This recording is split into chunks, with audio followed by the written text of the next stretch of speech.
Bonjour Louise Bernard. Bonjour mystérieux Philippe Vandel.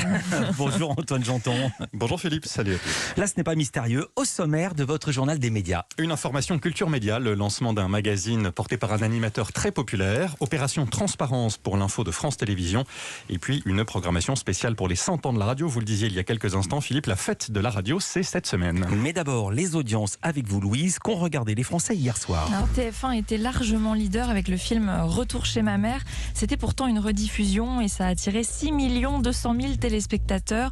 C'est 500 000 de moins que la dernière fois, mais bon, on leur pardonne parce que c'est quand même très très haut comme score, 28,3% de part d'audience. TF1 qui écrase la concurrence, dont le film de France 2 qui est deuxième, La forme de l'eau, 2 650 000 téléspectateurs, 12,5% de part d'audience. Puis c'est M6 avec Capital qui a la troisième marche du podium. C'est moi le patron, je crée ma boîte, du rêve à la réalité, c'était le thème de ce Capital, avec pour invité Emmanuel Chin qui était le créateur et premier animateur de cette émission. Petit score tout de même, 1 900 000 téléspectateurs, 9,1% de part d'audience. À noter que C8 et Arte étaient au-dessus du million grâce à des films. La question du lundi et ce week-end, on commence par samedi soir. Meurtre à Toulouse sur France 3, largement leader, 5 900 000 téléspectateurs et un record sur la part d'audience, 26,6%. La deuxième place est très inhabituelle, c'est RMC Story. Et oui, RMC Story qui devance TF1 et France 2. Comment ? Eh bien en diffusant la finale de la Ligue des Champions, 2 400 000 téléspectateurs ont regardé le match, 11,1% de part d'audience, un record historique pour la chaîne. Troisième place pour TF1 et son émission Vendredi tout est permis avec Arthur, un peu moins de 2 millions de téléspectateurs et la plus petite part d'audience de l'histoire de l'émission en prime time, 10,1%. Vendredi soir, Koh-Lanta en tête, encore une fois, 5 600 000 téléspectateurs, c'est exactement le même score que la semaine dernière.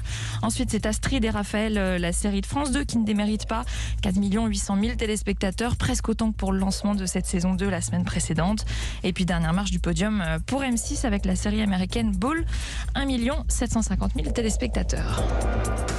Culture Média. Le journal des médias avec vous Antoine Janton, avec à la une information culture média. Patrick Sébastien lance son magazine. Un bimestriel dont il fait la une. Je vous aime, c'est son titre. J-E-U-X, car il y en a beaucoup dans les pages de ce magazine. Des sudoku, des devinettes, des mots fléchés, placés, codés et même des mots croisés. Certains ont été créés par Patrick Sébastien lui-même.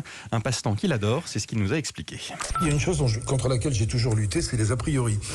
Moi, je suis un étudiant en lettres au départ. Moi, je veux être prof de lettres. Moi, j'ai mon bac à 17 ans avec 17 à l'oral, 17 à l'écrit en français. Je suis passionné par les lettres.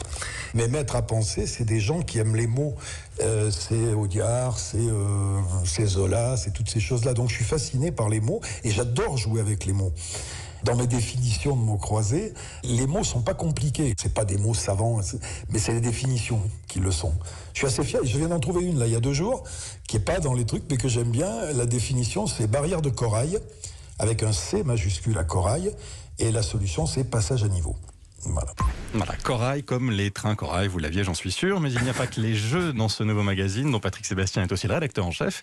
Il y a aussi des articles, des interviews, celle de l'acteur Jean Dujardin par exemple, que l'animateur a réalisé. C'est lui aussi qui est à l'origine de quelques rubriques. Ça ne marchera jamais, par exemple, des témoignages de personnalités qui ont entendu cette phrase et qui ont fini finalement par marcher et par réussir. Parmi Alan Roumanoff, qui parle dans le premier numéro.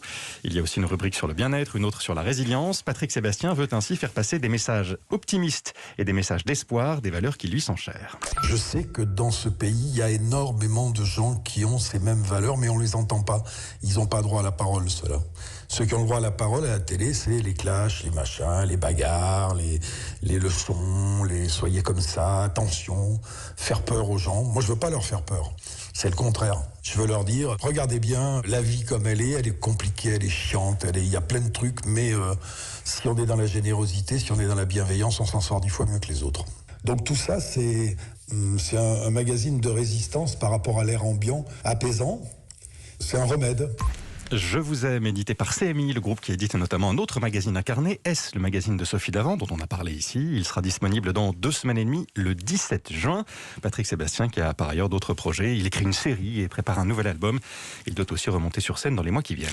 Dans l'actualité des médias également, la radio qui fête ses 100 ans cette semaine avec une grande première. Oui, oubliez un temps la concurrence. Les matinaliers de nombreuses radios vont tous être réunis. Mathieu Béliard d'Europe 1, Yves Calvi d'RTL, Apolline de Malherbe d'RMC, Nicolas Demorand de France Inter, Guillaume Guillaume Erner de France Culture et Marc Fauvel de France Info.